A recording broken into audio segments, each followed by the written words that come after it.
So we're at Coffs Harbour at the Native Title Conference. So yeah, it's been good coming back down into this country too. We're here all for one thing, and that's to get our land and make sure it's where we could work on it to have self-determination, you know, and that's the one thing I think everybody is here for. And I think it's going ahead with native title, but the way I feel and way I see now is what everybody is in the same boat and looking for that one particular thing, and that is to ratify all the wrongs and to get our land and work on those land and be self-sufficient and maintain our cultural ways and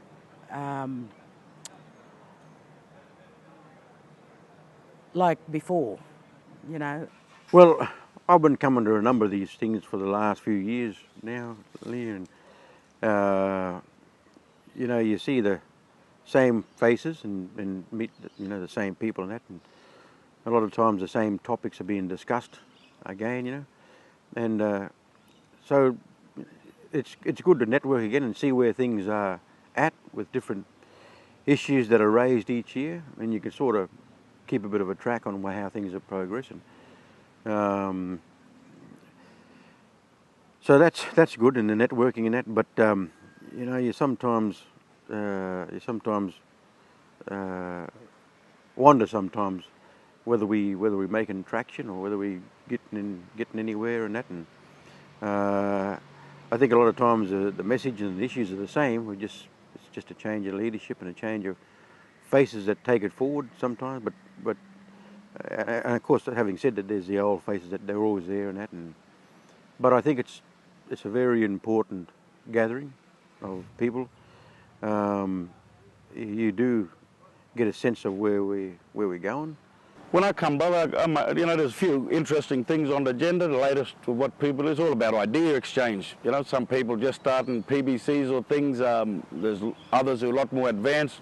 And for someone like me, it's about taking all of the best of the ideas, throwing the rubbish aside and seeing what I can apply back home for my own mob.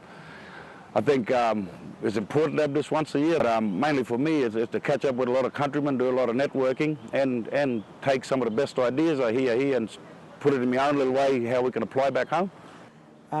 For this 4 days, it's given me that lift that I was looking for in coming down here. Well, that lift came from First Nation and hearing about First Nation and having that other people around me that were all talking in the same way and wanting that really badly, and to form that group together with all the people, you know, the Indigenous people, all the clan groups together, and making that happen. So that's it. Sort of, I got so excited yesterday that I couldn't wait to come back today and to hear about more details on the First Nation and 7 states, you know, and it's given me confidence now, you know, to go back home and let my people know about this thing and to find out more about this thing. And I think it's the way that we really need to go. Well, last year, out of frustration, a group of people, about 100 people, sat around and said, we need a new direction. You know, the Congress was struggling back then. As we know, this year, 2014, their money's been cut. And similar things have happened in the past. The NAC, ATSIC, now the Congress, anything government funded is doomed to be dismantled by government when it suits. So one of the fundamental things that we've said, and we've had models in the past like Federation of Land Councils, National Coalition of Organisations, NACCHO, etc. And we didn't take government money, and they're still existing, even though NACCHO now was VACCHO back then, is now taking money and closing the gap, which is a good thing. But when you start to do things politically, you start to threaten this government, and therefore they withdraw your money. So the First Nations Assembly is a lot similar to the Federation of Land Councils, where people in authority from their own territory with a mandate comes along to a central point, to a forum, and exercise their voice, their vote about what it is that's best for blackfellas. And this week we've now drawn up a charter, and that charter will start to determine via the principles what principles we live by. Now, there are some things about the First Nation that need to be debated, about who's a member, what functions you may have. Membership is always difficult. When you use the terminology nations, are we talking sovereign nations? Are we talking about a collective of Aboriginal people in a certain territory who may describe themselves differently? And there's lots of names like the Kalkadoon or the Gunditj Mara or the Noongar Nation, etc., etc. But we generally know what we're talking about. We generally want representation at a national level, an Aboriginal voice. We want a black voice. We also require an agenda. Now, there's Aboriginal land and estates spread right across this country. In order to have the sovereign argument advanced, we need to have a destination and an agenda to get there. What's also been proposed at this meeting is a seventh state, an Aboriginal state. Now that's going to create enormous workload, enormous thinking, with lots of issues, and a lot of those issues came over here. People were doubting it. It's like the Israeli state, it's like this, it's apartheid, etc. We'd have to take all of this criticism into consideration. What also was put here was, Michael Ander's concept of some sort of territorial integrity, some sort of separate nation within the nation, if you like. So there's a sovereignty movement, there's a sort of the treaty movement, there's a reconciliation movement. What we've generally agreed here is that we have to go hand in glove down the same road. We've wasted a lot of energy, a lot of time criticising each other's movements and ideology. End of the day, the destination is that black people are in control of their own lives, in control of their territory, and we're politically free. So we've progressed to a point now where, the success of Mabo tipped the tables, turned things around. And so we got that land rights that we were after, that we were always talking about. Now the position is, okay, what goes with land rights? If we have land, then we certainly have sovereign rights, because we were governing ourselves under a system of law. And that's what the court found, that's what the court ruled in Mabo, that we have our own law and custom, and that's what gives us title. So if we had our own law and custom, then that's a sovereign right. We were governing. We were governing of sovereign independent peoples. And so what we need to do now is to explore that whole question of sovereignty. And I think we've nailed it. I think we've pinned it. Now it's a question of how do we don't have to ask anyone for sovereignty. It's a matter of asserting it, how we assert it. That's the big question. I think what we need to do is go back to our own mobs. We cannot do it as a homogenous people around this country. We can't say, that a seventh state will do it, because, a lot of people are not going to give their land up, to become part of a seventh state, where it may be that seventh state or the governance of that seventh state tell us what to do in our country. That's my only fear. So if they develop, they need to put up a constitutional model of how that's going to function, how it's going to work. The idea is fantastic. There's no question about that. I'm not talking about the ideology behind it. What I'm talking about is the mechanisms, how it works. The fundamental working, the machinery, what makes it work, how does it make it work, without interfering with the sovereign rights of others to make their own decision on their own land, to negotiate they want to. How will decisions of that body that they may want to govern it, how will that impact on the people whose country that join that seventh state? That's the question. So there are all those hypotheticals that, you know, and unanswered questions that have to be addressed and looked at so that we can fundamentally deal with that. Again, I think there's got to be a lot of political will to make this thing happen. I think that's one of the most fundamental ingredients of making this thing a success. The other is, of course, well, hopefully with that political will come finances or whatever. But the other thing, mostly important, is our people. We're going to have to work our butts off to make it happen, you know, and you're going to have to really get some sort of understanding or an alliance amongst ourselves first, you know, and appreciate each other's views and aspirations. And you know, it's hard and very difficult sometimes to juggle the politics and the household budget in your own house. We're talking about something on a massive scale here, you know, something on a pretty big scale that in a lot of ways it hasn't been done before. You know, we've had ATSIC, we've got the Congress now, and you know, in some ways I suppose this is a bit like that, I suppose. But one of the differences is there's this groundswell at that really grassroots level for this to happen. I think Congress never really got off the ground. I think we've spoken about sovereignty for a long time, and it's about time we put it into practice. And hopefully over the next 12 months, the stuff they've done here to create that will take place. And with a lot of PBCs and a lot of tribal groups, despite, you know, little arguments here or there, they're all starting to form and starting to get substance to each region and each little group. So there's, in the past, you know, all that work would have to be done. Thanks to native title, most of it's done. We can tell how many tribes there are and who the leaders are or who the different people are from there. So I think it's a natural progression that we try to start the National Assembly any earlier. Without that stuff having been formed on the ground, it wouldn't have worked. But now's perfect timing, I think.